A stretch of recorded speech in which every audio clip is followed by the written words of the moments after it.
rehabilitated, and real entertaining. This is the Carl Jackson Podcast. Welcome to today's edition of the Carl Jackson Show podcast, your daily dose of objective truth in a world of confusion and lies. Is woke dying? I believe it is because America is waking up to woke. Victor Davis Hanson wrote a fabulous column about this. I want to delve into it. Please subscribe to my podcast wherever you go to get your podcast. That includes Apple, Google, Spotify, YouTube, and Rumble. Rate and review us on YouTube and Rumble. Give us a 5. That'll help us move up the charts. All things social media at The Carl Jackson Show. Instagram, Twitter, Facebook, True Social Getter, wherever you find me at The Carl Jackson Show is where you can find me. Please stay tuned for some quick program messaging and we'll dive right in to this podcast. All right, welcome back to the podcast. Today's show is brought to you by MyPillow.com. Mike Lindell at the fabulous company MyPillow that provides American jobs, American manufacturing, and a good night's sleep as well. Right now, Mike Lindell, MyPillow, has the 2.0 MyPillow available exclusive for my listeners. Buy one, get one free, or this offer is exclusive for my listeners. Buy one, get one free. The new MyPillow 2.0 has that same patented adjustable feel, so you can shake it around and move it around to your comfort. So it has that same patented adjustable feel as the original MyPillow, but now it has this temperature regulating thread on the exterior that makes it even softer, smoother, and cooler. All right, so you're gonna love the new MyPillow 2.0, and you'll get a free one once you buy one. So you can buy one for your spouse, friend, children, whatever it may be. You'll love the pillow. Again, all of Mike's products come with a 10-year warranty and a 60-day money-back guarantee.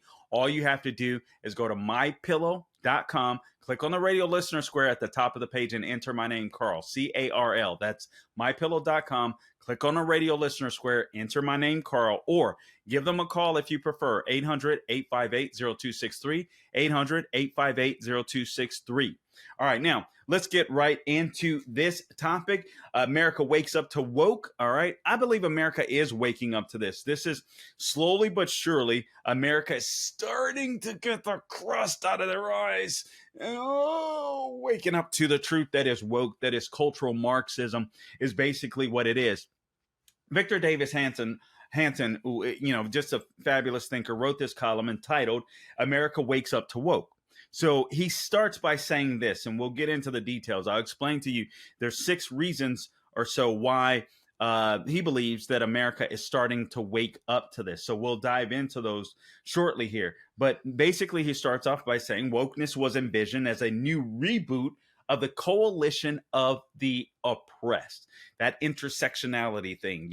That's why the left always creates victim groups. All right. They always have to have a coalition of the oppressed, whether it's blacks, whether it's gay, trans, whatever it may be. They need victim groups in order to survive. He goes on to say those supposedly victimized by traditional America would find quote unquote intersectional solidarity in their victimhood owing to the supposed sexism, racism, homophobia, transphobia, and other alleged American sins, both past and present. All right. So the white Christian religious male is basically the biggest heterosexual male is the so-called victimizing class, all right, or the victimizing person for the most part. He says the so-called white male heterosexual victimizing class was collectively to be held responsible for their sinful triad of what? White rage, white supremacy, and white privilege. So you hear that, all of you white males out there, you're responsible for white rage, white supremacy, and white privilege. That's what the left wanted us to believe. That's the person, that's the scapegoat for all of America's sins. All right. But here's the problem. This is where things start getting a little dicey.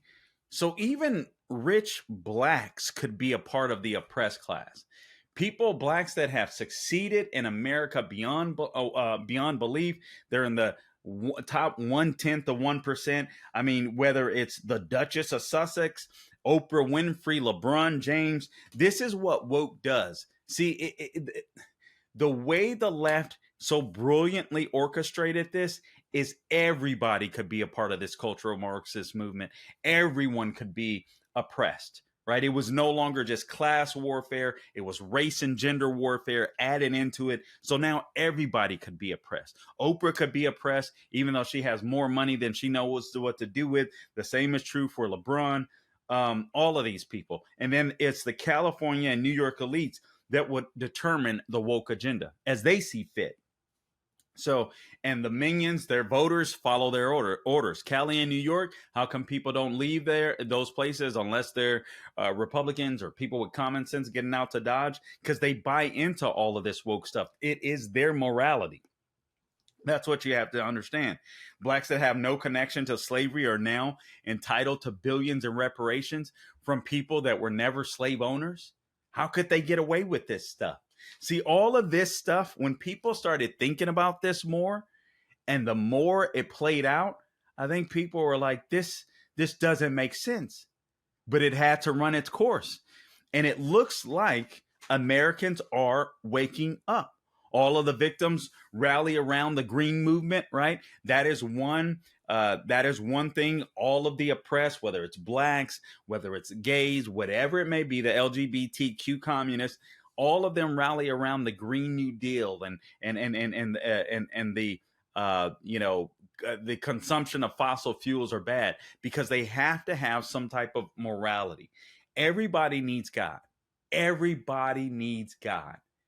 They found their God in this Green New Deal.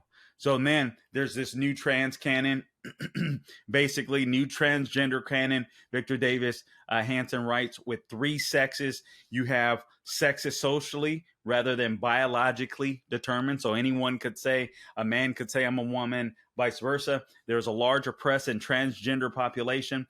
That's one of the lies. You've got, a very small percentage of American people.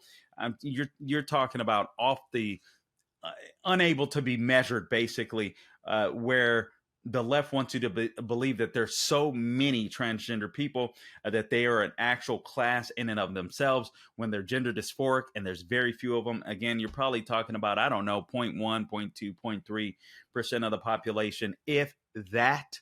There's no doubt about it. All right. And also, this presents, he says, this presents you got sexist socially rather than biologically determined, and there's a large oppressed and transgender population. This presents the next great civil rights struggle for America.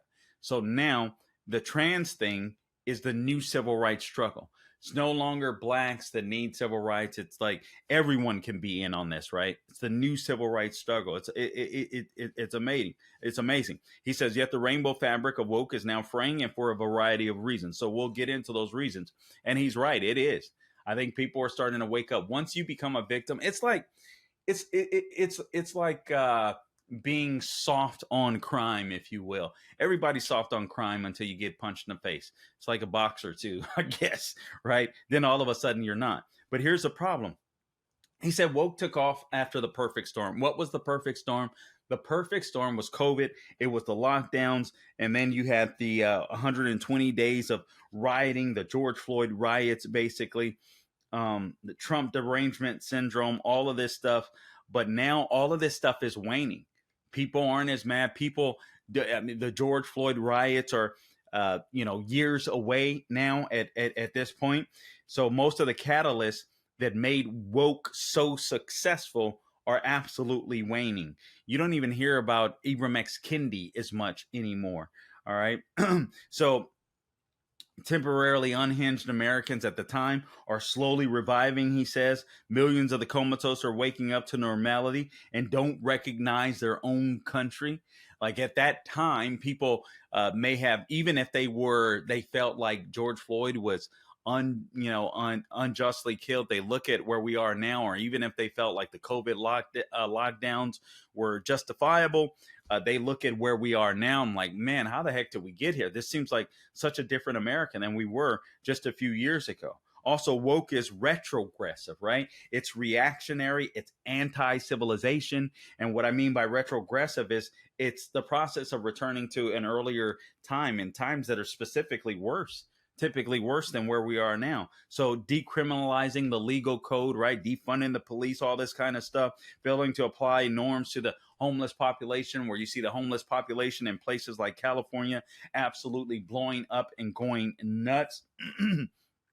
People see this stuff, and more people are starting to see this stuff and say, man, this is just crazy. San Francisco, when you see pictures of it, or news outlets covering San Francisco, people can remember a day when San Francisco was the place to go, when it was safer, when it was cleaner. It was a kinder city just 20 years ago. Obviously, if you go further, 40, 80 years ago, he writes, it was a much better city. It's a city that people wanted to go to, travel to. Other cities wanted to emulate. It was the cream of the crop. A woke FBI, Pentagon, and airline industry becomes a matter of life and death. People are slowly but surely, I believe, starting to see this.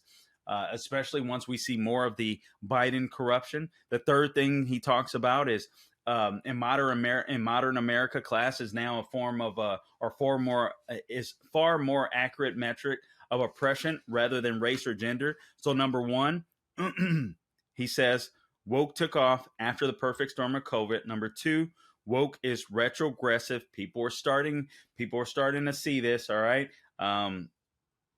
And when you talk about defunding the police and everything that these programs, these woke people have done to destroy cities, people are starting to see that.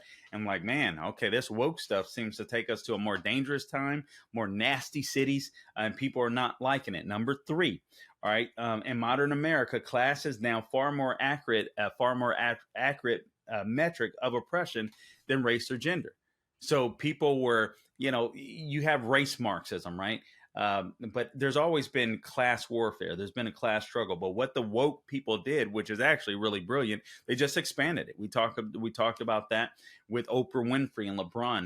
Now they can claim that they're oppressed, even though they probably have whites working for them. You know what I mean? But they can claim that they're oppressed, regardless of how well they've done in the United States of America.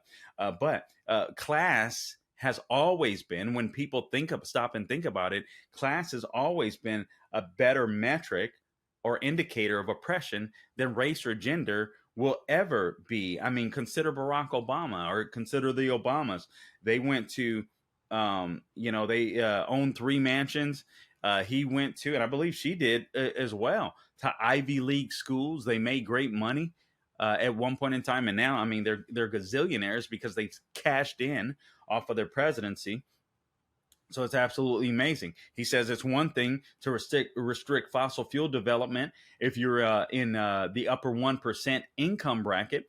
Quite another if you commute 50 miles a day in a used car. So it's easy for them to say no fossil fuels. They're going to use them anyway, and they can afford whatever electric car or whatever it may be that comes out. But he says if there are to be reparations, why include Eric Holder, Al Sharpton, but not indigent Hispanics or poor Hispanics, poor Asians, and poor whites? This is the stuff that people are waking up to. Like, how is it that Eric Holder, Al Sharpton, Big Perm, these people can make money, these people can have tons of power, the Obamas can own 3 mansions, but they're oppressed? Like, when people have to start scratching their heads, like, huh? It's over. And that's what people are starting to wake up to. As things open up, as we get past COVID, and we should be way past it. I'm in Florida, so we've been past it for a long time. Number 4, he says, religions also trump race. So you got Latino American Catholics and Middle Eastern Muslims, American Muslims, he says, has more in common with so-called white Christians than they do with the atheists or agnostic or the woke elite who push the lie that anti-religion, the Sisters of the Perpetual Indulgence, those dudes acting like disgusting, just disgusting people, mocking nuns, mocking the Catholic faith, being called just a mere charity group. Well, American Muslims and Christians are like, nobody was down for that. You saw the protests, thank God, erupt in Los Angeles, where Catholics were like, this is absolutely insane. Hardly no one was inside of Dodger Stadium watching those fools make a mockery of God. Absolutely insane. I hope they repent for that. But Muslims don't want their kids seeing this grotesque behavior. Muslims don't want their kids seeing drag queen shows. So it's done more. Woke has done more to start uniting people of faith in different religions, even though we have theological differences, because we're like, this can't stand. This is wrong. This is grotesque for everyone. I think I heard Buck Sexton say this, and it was a good point. I want to make sure that I give him credit for doing so. But when you talk about equal rights, all right, there's whatever parades, maybe Martin Luther King Jr. parade, maybe an Irish parade for certain holidays, maybe a Christmas parade. But in all of those parades, people have to dress decently and behave. Why don't they have to do that in pride parades? They should.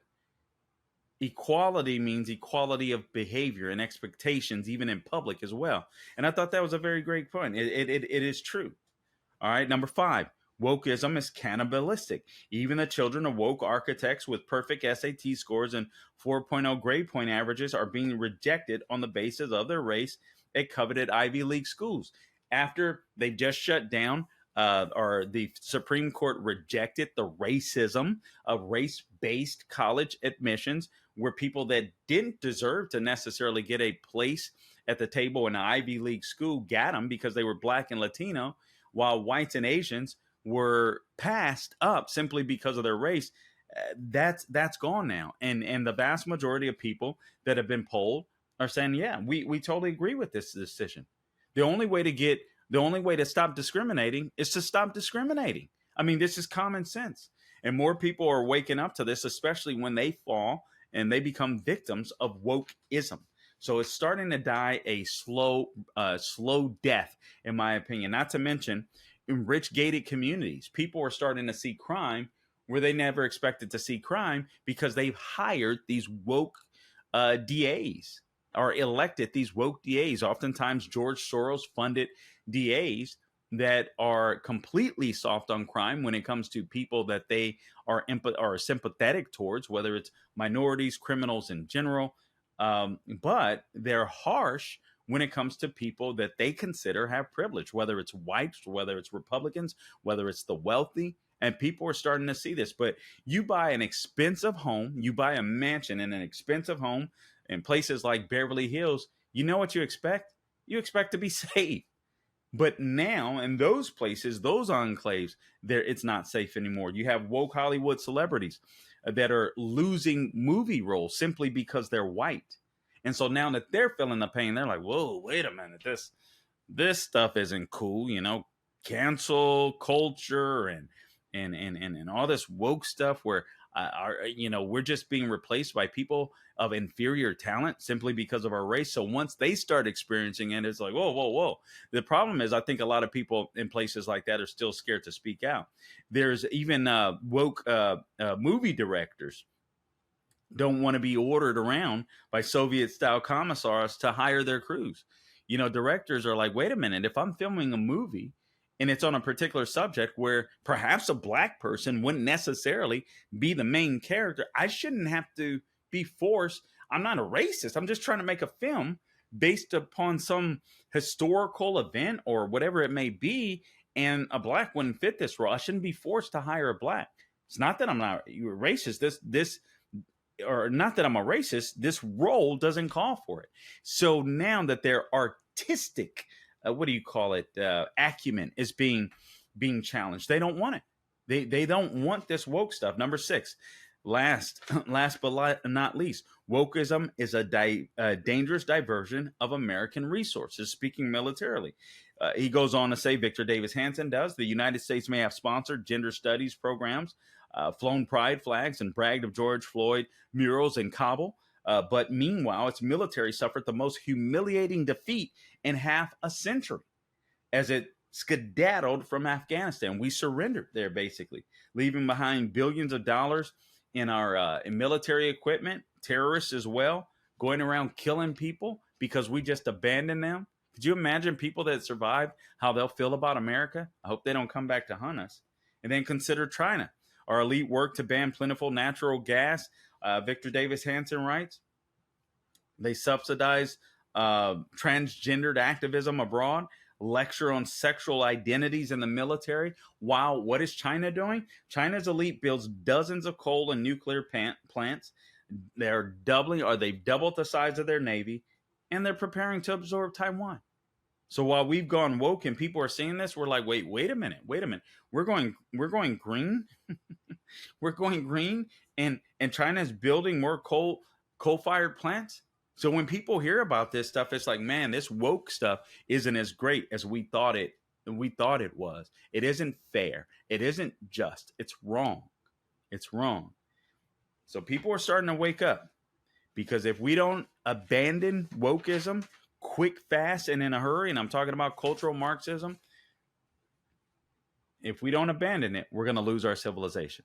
All right, guys, listen, I appreciate you tuning in to this edition of the Carl Jackson Show podcast, your daily dose of objective truth in a world of confusion and lies. Please subscribe to the podcast wherever you go to get your podcast. We're on Apple, Google, Spotify. If you go to YouTube and Rumble and you want to see the video, I ask that you rate and review. Please subscribe there. Give us a 5. That'll help us move up the charts on all things social media at The Carl Jackson Show. At The Carl Jackson Show. Instagram, Facebook, Twitter, Getter, Truth Social. Any of those places you can find us at The Carl Jackson Show. All right, guys, until next time, don't grow weary doing good. God bless you.